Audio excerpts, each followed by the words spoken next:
Hey everybody, Ben Frederickson here alongside Jeff Gordon, here to break down, I guess, our last inside pitch of the season, Gordo. Another great regular season for the Cardinals that disappears quickly in the postseason. This is becoming a trend. The Cardinals, for those keeping track, 1-9 in their last 10 postseason games. What do we make of this early exit to the Phillies at home in the wild card series, Gordo? What do we make of this overall trend that this team is showing? Well, every team is different. And this year they thought it was going to be different because they got more pitching and they had a big bullpen and guys were pitching pretty well. And you had the MV2 to go with. Unfortunately, your two big guys, Nolan Arenado and Paul Goldschmidt, did not hit well in September, did not hit well in October, and it did not hit well at all against the Phillies. So, it's hard to correlate, all these different teams because they are different.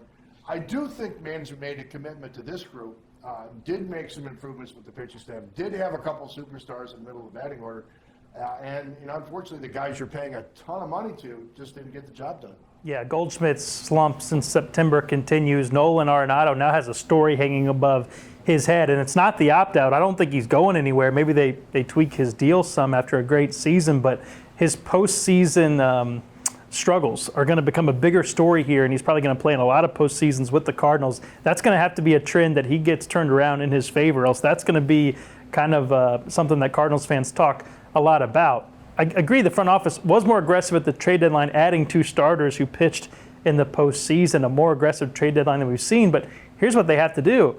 They have to go into this offseason. It's a team in transition. They got to use some of that money that they made with Albert Pujols Palooza, the sellouts at the ballpark. I think they've got to make investments that show they're serious about ending this trend of early exits in the postseason. Gordo, last championship 2011, news just in, it's getting harder and harder to win a championship. As the playoffs get bigger, it's easier to get in, but it's harder to go anywhere once you're in. There's no question about it. And I think there is an opportunity with this group because of the rise in prospects, the money that's available to spend, the timing of some contracts. You do have to do something with Paul DeJong, but basically you're in pretty good shape with your contracts.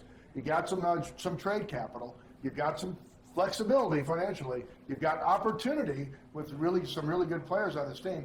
You have a chance to be special, but you've got to make the most of that opportunity. This team is positioned to do something big, but it's got to do something big. You can't sit back and say, let's just see how Jordan Walker and Mason Wynn work. That's part of it, right? But there's got to be more. The Cardinals bet on shortstop with Paul DeJong. It didn't work out. Their outfield, they thought they had it locked down. It's an absolute puzzle right now, and you can pick and choose who you think belongs out there, but no one is guaranteed to be back in this outfield in terms of they've earned a starting spot. It's totally up in the air. They entered game one of the postseason with a good starter in Jose Quintana. Maybe they should consider bringing him back. But you put up Quintana against some of the other game one starters across the postseason. The Cardinals were missing a true ace. And oh, by the way, probably the most important position player on the team in terms of the past years and running the defense and reading the pitchers. Yadier Molina is out, and catcher could be a need. What's at the top of your list? I think there are multiple things on the list. For me, it's catcher. And I wouldn't look too far down the road. Wilson Contreras is a free agent. He adds to the offense at his position. He knows how to work a staff. He's fine defensively. He's got some swagger. He's not Molina, but he's his own player who knows how to lead a team. I'm surprised the Cubs aren't trying to extend him. If he's a free agent and he wants to come here, he's talking to Quintana about what it's like to be a Cardinal. I wouldn't shop too much. I'd go get Wilson Contreras and make that one of my big splashes to this offseason. What about you? Well, that is obviously the top need, and I think John Mozeliak has come out and said that. I mean, you saw Ivan Herrera look out of place in the majors. You know that Andrew Kistner is not a major league full-time catcher. You know what your problem is. You need to fill that hole offensively in the batting order, and it's got to be a good fit culturally with your pitching staff. So, yeah, easily the number one need for this team. I'd say need number two is figure out the outfield, and that's Tyler O'Neill, arbitration, you bring it back, of course, Walker, see what you have. But, at some point you have to look at that position and say, do we need to go get an impact bat that we know that we can count on? Because after watching Dylan Carlson unravel and knowing that, Juan Yepes is not really an outfielder, just go down the list to your point, that would be number two. So to trade for Mike Trout is what you're saying? Well, it could be a little hard.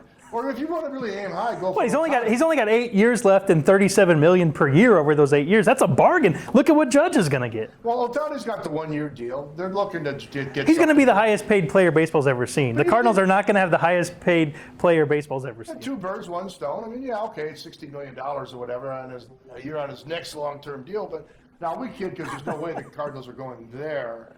But man, there are some things they can do to turn this opportunity into something real. Wilson Contreras, come to St. Louis. They will treat you right and they'll keep you around a long time if you play well. Keep it locked at STLtoday.com for all of your Cardinals coverage. For Jeff Gordon, I'm Ben Frederickson. We'll talk to you next time.